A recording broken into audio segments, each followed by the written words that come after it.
you'll notice that Sand Island now has fencing around it, as do some of the other islands on Candlewood. We're getting huge crowds out there, 100, 120 people covering the island.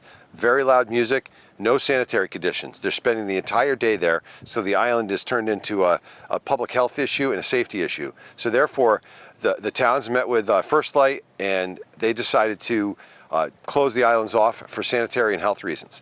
People are being brought out to these islands, ferried out by people on Candlewood Lake, and that's illegal on Candlewood. If you're ferrying people, you're using your boat in a commercial manner, so you're using a dock allowed by First Light, and you can lose your permit.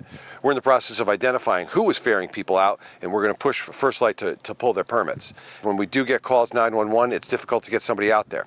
So what are we doing? Why am I involved in this? Well, we have 2 state launches on Candlewood Lake, and I've been meeting with DEEP about some control of the launches, because we're getting more and more people that are launching boats that aren't registered, they don't have boating licenses, and they shouldn't be on the water because they're unsafe.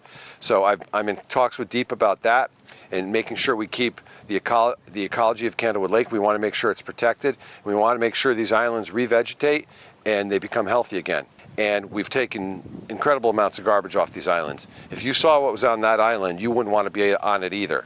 So it's an inconvenience for now, but working on enforcement capabilities for next year to make sure people can enjoy it without abusing it.